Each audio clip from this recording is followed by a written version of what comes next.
오늘 이번 한 주간 대강절 첫째 주일 이 희망, 예수님이 우리의 희망이라는 이 믿음의 고백이 저와 여러분의 삶 가운데서 날마다 또 고백되어지고 또 고백되어지기를 주님의 이름으로 간절히 축복합니다. 그러면서 저와 함께 고백하시죠. 한번 같이 계시는 분들과 고백하셨으면 좋겠어요. 예수님이 우리의 희망입니다. 네. 예수님이 우리의 희망인 줄 믿습니다. 히브리서 11장을 우리가 이제 묵상하고 있습니다. 바로 이 믿음이 무엇인가 라는 것에 자신 있게 대답을 하고 있는 구절인데요. 혹시 지금 방송 잘 되고 있습니까? 네. 네. 그러면서 오늘 믿음에 대해서 한번 자세하게 살펴볼 인물들이 쭉 나오는데 7절에서는 바로 노아라는 인물이 나옵니다. 여러분 잘 아시듯이 노아는 무엇으로 유명하죠? 방주로 유명합니다. 노아가 방주를 지었고 그 방주를 통해서 하나님께서 물로 심판하시리라는 그 심판을 잘 넘기고 가정을 구원할 수 있었던 그 인물이 바로 노아입니다. 그리고 노아는 하나님으로부터 정말 귀한 약속을 받았어요. 어떤 약속입니까? 무지개를 통해서 이제 내가 사람들을 물 쓸어버리듯이 심판하지 않겠다라는 약속이었어요. 얼마나 큰 하나님의 약속과 그 은혜를 누린 믿음의 사람입니까?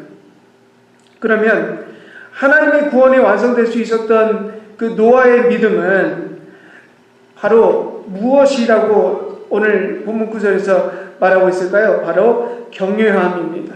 경외함. 하나님을 두려워하는 것. 7절 말씀을 보시면 돼요.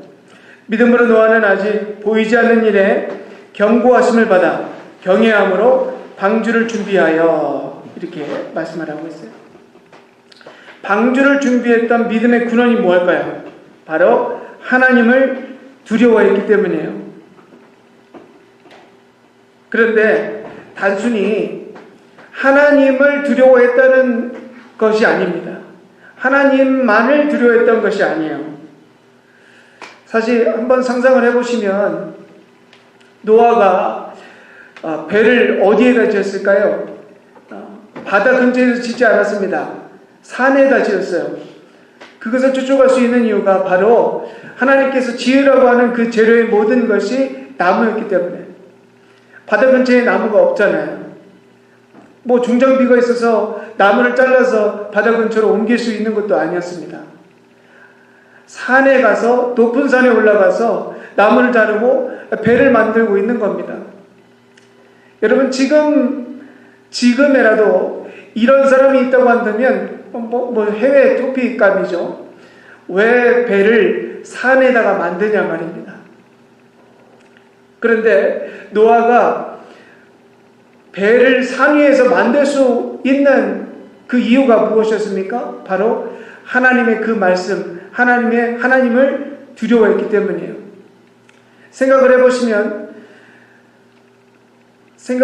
그때 당시에 노아는 그 주변 사람들에게 아주 이슈였을 거예요. 거봐, 배를 산에서 만드는 사람이 있어. 아마 지나가는 사람들마다 다 노아를 보고 이렇게 말을 했을 거예요. 아니 왜 배를 산에다가 짓냐. 그러면서 어떤 사람들은 야유했을 것이고 어떤 사람은 제정신 아니라고 얘기를 했을 수도 있어요. 근데 잘 생각해보면 이런 사람들의 야유와 이런 좀 비방이 노아는 두렵지 않았을까요? 이게 조금 거슬리지 않았을까요? 왜 그렇지 않았겠어요? 우리에게 만약에 누가 그런다고 생각을 해보세요. 하나님의 말씀을 듣고 순종하면서 그것을 하는데 사람들이 막 비웃어요. 여러분 어떤 마음 드시겠습니까? 그냥 아무렇지도 않으시겠어요? 아니에요. 우리의 이런 마음이 있잖아요. 사람들이 나를 이상하게 쳐다봅니다. 사람들이 나를 제정신이 아니라고 말합니다. 하나님 저희 못하겠습니다. 그런데 노아는 그런 사람들의 야유와 그런 마음의 절망을 이겨내고 하나님을 더 두려워하는 마음으로 방주를 지었다는 거예요. 노아에게 있어서 믿음의 하나님을 경외하는, 정말 노아가 하나님을 경외하는구나 라고 하는 그 증거는 바로 방주였습니다. 왜? 그 방주를 지었다는 그 자체가 노아가 하나님을 얼마나 경외한다는 의미라는 거예요. 그것이 노아의 믿음을 그 방주가 드러내는 겁니다. 우리는 이렇게 생각할 수 있어요. 사람보다 하나님을 두려워하는 것이 당연한 것이 아니냐. 맞습니다. 사람보다 하나님 더 두려워하는 게 어찌 보면 당연하죠. 그런데 우리의 삶을 한번 되돌아보면 우리가 정말 사람보다 하나님을 두려워하고 있는가를 의심할 수 있어요. 의심하는 순간들이 너무나 많아요. 그것이 바로 죄입니다. 우리는 사람이 보면 죄 지을까요? 죄 안 지을까요? 사람이 보면 죄 안 져요. 왜? 진짜 있거든요. 사람은 진짜 보여요. 내 눈에도 보이고, 사람이 보면 죄를 지면 안 된다는 마음이 들어요. 그런데 우리가 죄를 언제 지을까요? 사람이 없다고 생각할 때 죄를 짓습니다. 왜? 아무도 없다고 느껴지거든요. 여러분, 죄 질 때 우리가 하는 제스처가 있는데 바로 뭐냐? 옆을 봐요. 그리고 죄를 져요. 우리는 무의식적으로 죄를 짓기 전에 누군가가 있는가를 살펴봐요. 그리고 죄를 져요. 왜? 아무도 보지 않는다고 생각하거든요. 그런데 하나님께서 죄 지을 때 우리의 모습을 못 보실까요? 정말 못 봐서 우리의 죄를 모르시는 걸까요? 아니에요. 하나님 우리와 늘 함께 하신다고 하셨어요. 하나님 우리의 주변에 늘 우리를 감찰하고 계신다고 말씀하세요. 그게 믿음이잖아요. 하나님을 믿는 자는 내가 어디에 있든지 간에 하나님께서 나를 지켜보고 또 심지어 보호하시고 내 삶을 인도하신다는 것을 고백하는 사람들이잖아요. 그런데 어떻게 죄를 질 수 있냔 말입니다. 죄를 진다는 것 자체가 하나님이 나를 보고 계시고 기록하고 계심에도 불구하고 죄를 짓는다고 하는 것, 이게 정말 얼마나 하나님이 내 삶에 계시지 않는다는 것을 하나님이 없다고 생각하는 불신으로부터 나오는 믿음의 모습입니까? 여러분, 이거 믿음 아니에요. 정말 하나님께서 살아계신다고 한다면 오히려 사람들이 없을 때 하나님을 바라보고 죄를 짓지 않는 것이 믿음 아니겠습니까? 여러분, 그게 믿음이에요. 믿음은 내 눈에 보이는 사람보다 하나님을 더 두려워하는 것이 믿음이라는 겁니다. 그리고 이어서 소개하는 인물이 있습니다. 바로 아브라함이에요. 아브라함 하면 별명이 있잖아요. 믿음의 조상 아브라함. 얼마나 큰 믿음이었으면 믿음의 조상이라는 수식어가 아브라함 앞에 붙었을까요? 8절을 통해서 그 큰 믿음이 무엇인가, 아브라함을 통해서 보여주는 믿음이 무엇인지를 히브리서 저자가 설명을 하고 있습니다.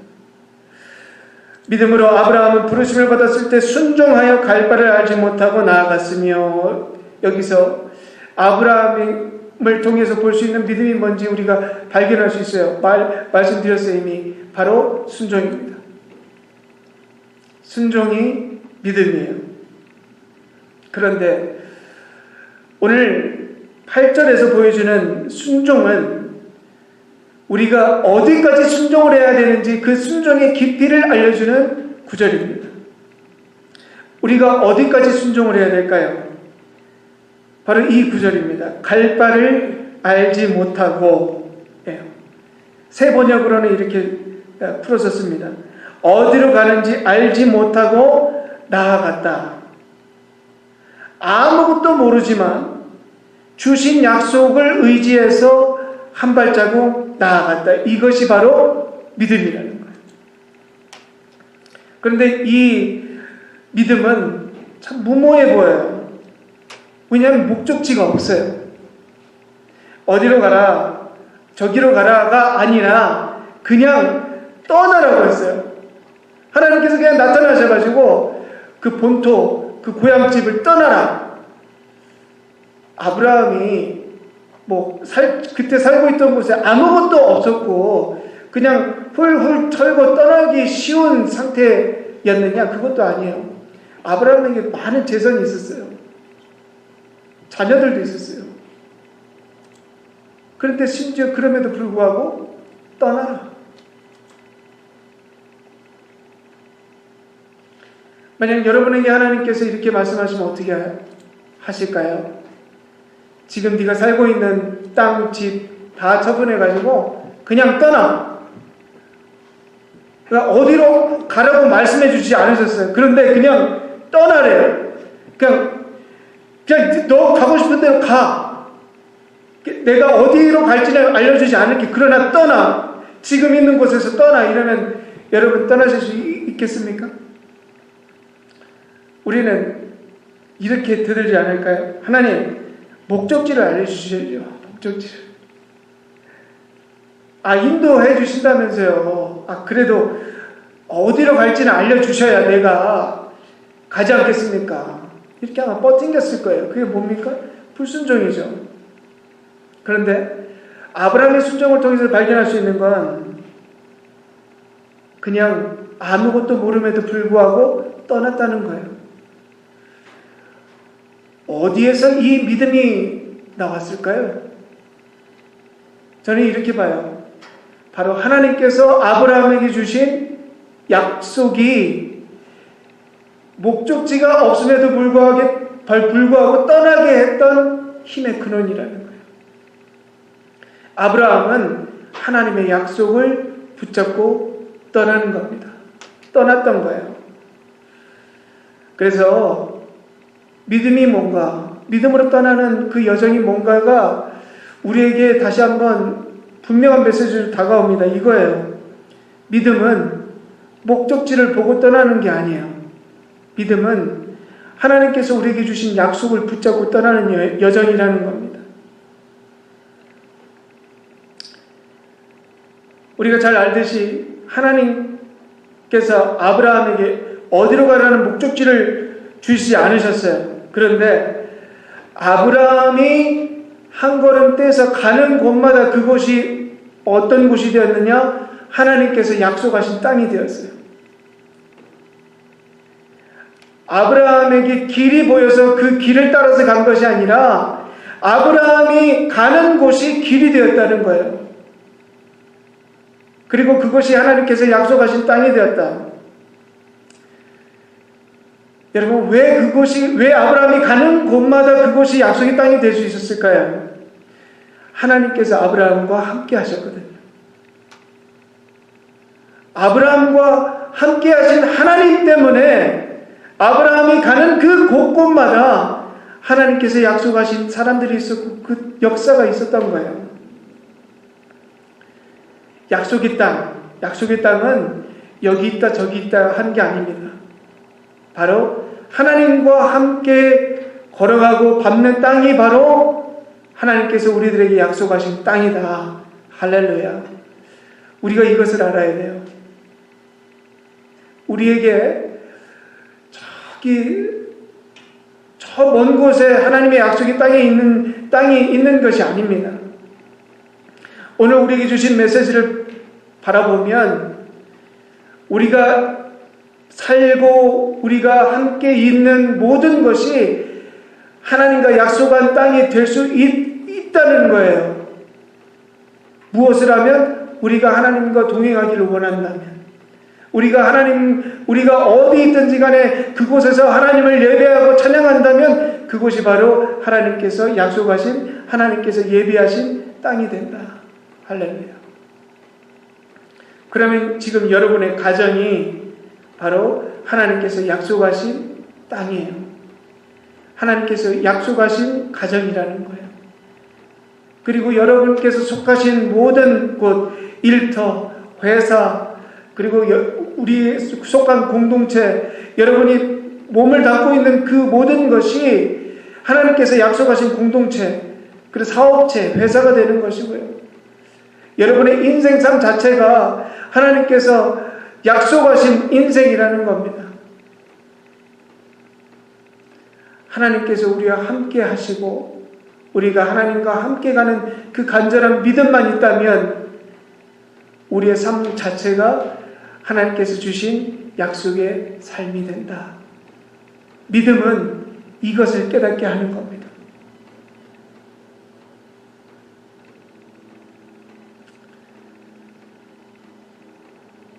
우리의 믿음의 여정은 약속을 붙잡고 가는 여정입니다.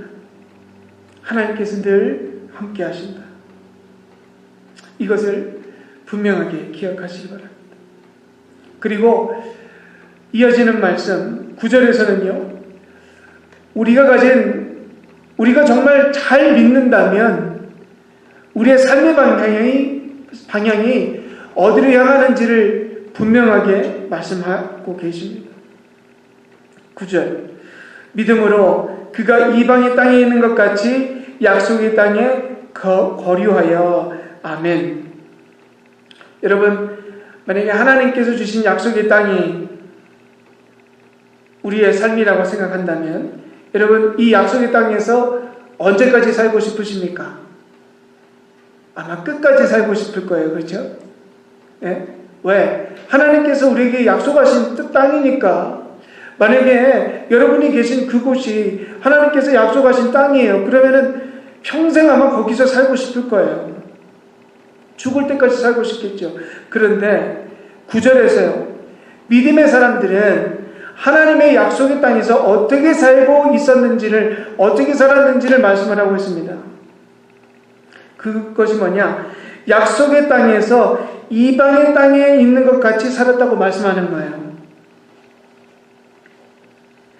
하나님께서 주신 약속의 땅, 우리 그곳에서 영원히 살고 싶지만 영원히 사는 것이 아니라 곧 떠날 이방의 삶을 사는 사람처럼 살았다. 그리고 그것이 믿음이라고 말씀하는 거예요. 믿음은 왜 하나님께서 주신 약속의 땅에서조차 마치 곧 떠날 이방인처럼 살게 할까? 바로 믿음이 우리에게 분명히 보여주는 것이 있기 때문이에요. 그것이 바로 10절입니다. 10절에서 그것이 무엇인지 분명히 말씀하고 있어요.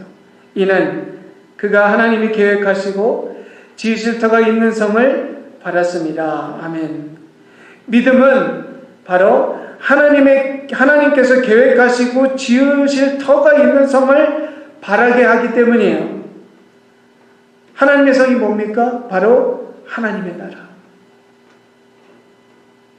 믿음은 이 땅에서의 삶에서 만족하는 삶이 아니라 영원히 하나님의 나라를 바라보게 한다. 이것이 진정한 믿음의 방향이라는 거예요. 우리가 이 땅 가운데 풍성한 하나님의 약속의 땅을 누리며 살고 있어요. 그런데 하나님 여기가 좋사오니 주님 여기서 평생 함께 사시죠. 이거는 반쪽짜리 믿음이라는 거예요. 진짜 믿음은 우리가 이 땅의 삶을 살면서 풍성한 하나님의 은혜를 누림에도 불구하고 우리의 마음 한켠에는 늘 갈급함이 있다는 거예요. 어디를 향한? 하나님의 나라를 향한 갈급함. 우리가 정말 제대로 믿는다면 우리는 이 세상에서 완벽한 만족을 누리는 자들이 아니라 늘 하나님의 나라를 사모하는 영혼의 갈급함을 경험하면서 산다는 거죠. 그래서 이 세상에 완벽한 믿음은 있지만 완벽한 만족은 이 세상에 없어요. 왜? 이 세상은 우리에게 그 만족을 해결해 줄 수 없기 때문에. 우리의 만족은 언제 해결될 수 있을까? 바로 하나님의 나라에 갈 때 완성될 수 있다고 하는 것입니다. 그리고 이와 같은 맥락으로요. 믿음의 인물이 언급되는데 바로 사라입니다. 사라. 11절. 믿음으로 사라 자신도 나이가 많아 단산하였으나 잉태할 수 있는 힘을 얻었으니 이는 약속하신 이를 미쁘신 줄 알았습니다. 아멘. 하나님께서 사라에게 주신 약속이 있었어요. 그것이 바로 뭐냐? 네가 아들을 낳을 것이다. 그런데 사라는 이 약속을 믿지 않았습니다. 오히려 마음으로 비웃었어요. 그래서 하나님에게 혼났죠. 아니, 네가 어떻게 나의 약속을 믿지 않을 수 있느냐.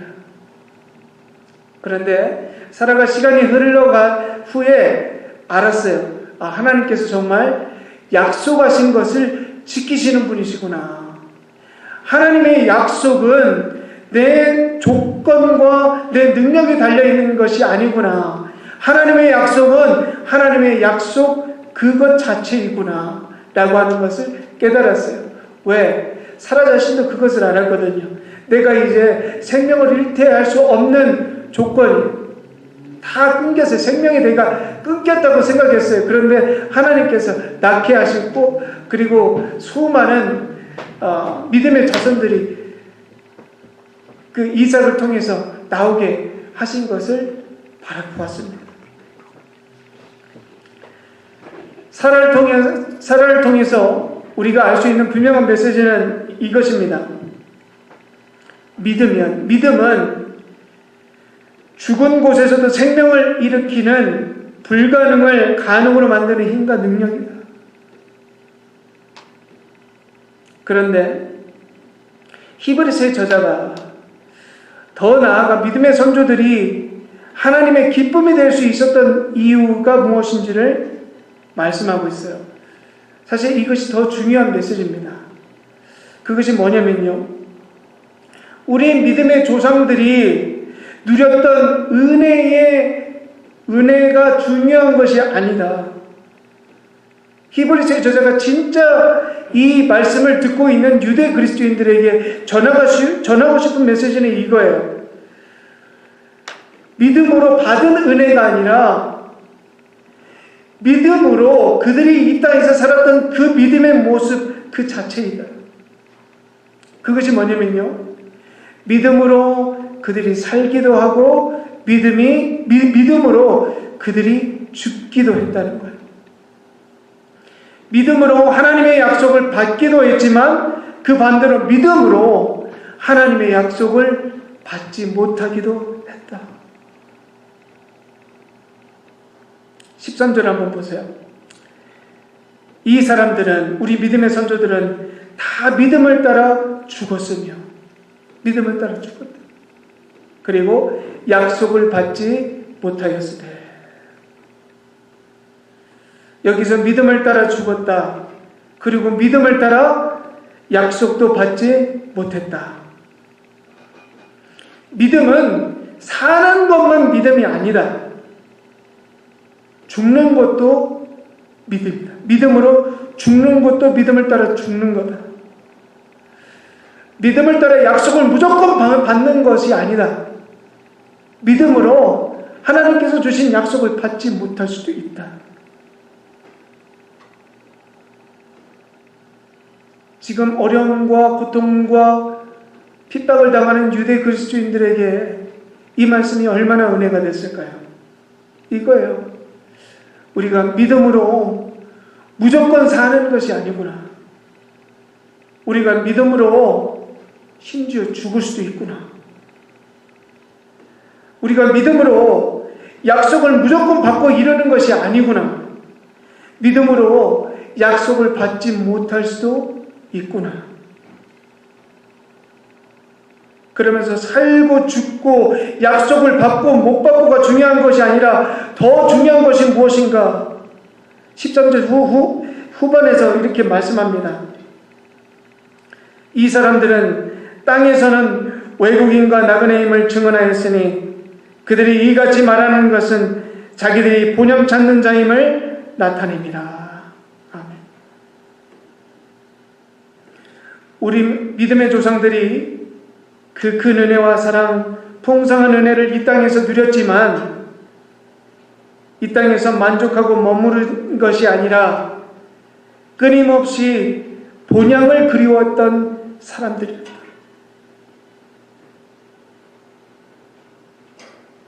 끊임없이 본향을 그리워하는 것, 이것이 바로 믿음이다.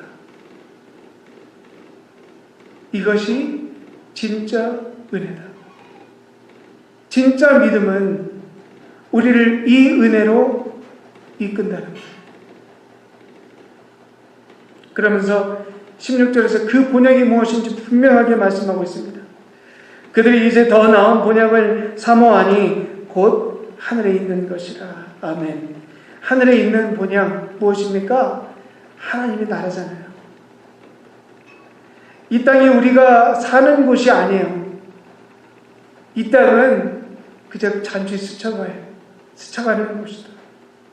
우리가 이 땅에서 태어났지만 이 땅에서 그냥 태어나고 이 땅에서 죽는 것이 끝이라면 우리에게 무슨 은혜가 있냐 이 말이에요. 비록 우리가 이 땅에서 태어났지만 우리는 이 땅에서의 삶을 끝으로 마무리하는 사람들이 아니라 우리는 이 땅의 삶을 건너 하나님께서 약속하고 지으실 영원한 하나님의 나라로 건너갈 사람들이다 라고 하는 약속의 말씀.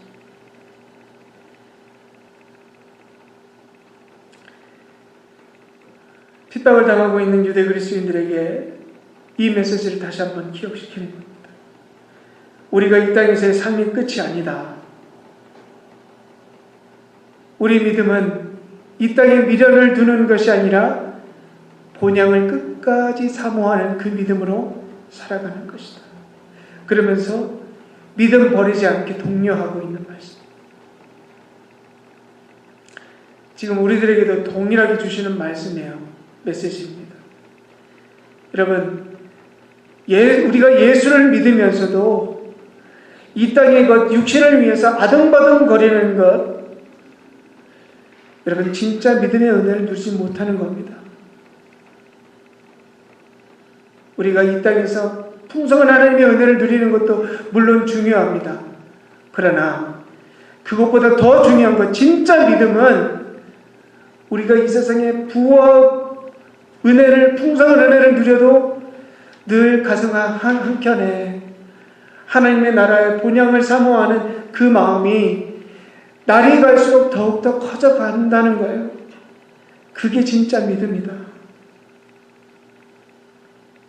그것이 진짜 은혜다. 저 여러분의 삶이 시간이 갈수록 이 땅의 것을 더욱더 추구하는 믿음이 아니라 하나님의 나라, 하나님의 그 크신 은혜와 사랑 더욱더 바라고 원하는 믿음이 되어가기를 간절히 축복합니다. 그리고 우리가 다시 한번 기억해야 하는 것, 우리가 믿음으로 하나님의 나라를 본향을 사모할 수 있는 이 믿음, 이것조차 누가 우리에게 주신 선물일까요? 예수님의 십자가의 보혈로 우리가 이 은혜를 누리고 있다는 것을 다시 한번 분명하게 기억해야 합니다. 우리의 힘과 능력으로 이 은혜를 누리는 게 절대 아니라는 거예요. 이것조차도 하나님께서 우리에게 선물로 주셨다. 그리고 하나님의 본향을 사모하는 그 믿음의 모습이 하나님의 기쁨이 된다는 것을 말씀하고 있어요. 16절 후반절 한번 보세요. 이러므로 하나님이 그들의 하나님이라 일컬음을 받으심을 부끄러워하지 아니하시고 그들을 위한 성을 예비하셨느니라. 하나님께서 아브라함의 하나님, 이삭의 하나님, 야곱의 하나님이라고 불리워지신다고 하는 것을 부끄러워하지 않고 기뻐하신 이유는 바로 그 믿음의 조상들이 늘 하나님의 본향을 사모하는 믿음의 삶으로 살았기 때문에 하나님께서 그들을 기뻐하셨다는 거예요. 심지어 그들의 하나님이라고 불려지는 것을 기뻐하셨다. 여러분, 우리의 삶이 하나님의 기쁘게 할 수 있는 그 방법도 동일합니다. 하나님의 그 성, 하늘나라를 늘 기뻐하고 바라는 삶을 살게 될 때 하나님께서 우리의 믿음을 기뻐하시고 우리의 삶을 기뻐하신다는 것. 여러분, 이것을 분명히 기억하시고요. 이 은혜가 우리의 힘과 능력으로 이루어졌다는 것이 아니라 예수님의 은혜와 사랑으로 십자가의 보혈로 누려졌다는 것 기억하시고, 그리고 오늘 이번 주 대강조 첫째 주 우리에게 오신 예수님이 우리의 희망이다. 예수님을 통해서 우리가 그 은혜를 누릴 수 있는 그 은혜를 우리가 받았다. 그 희망, 예수님이 우리의 희망이라는 것을 다시 한번 분명히 기억하시고 이번 한 주간 정말 그 큰 은혜로 살아가는 저와 여러분 되시기를 주님의 이름으로 축복합니다. 기도하시겠습니다.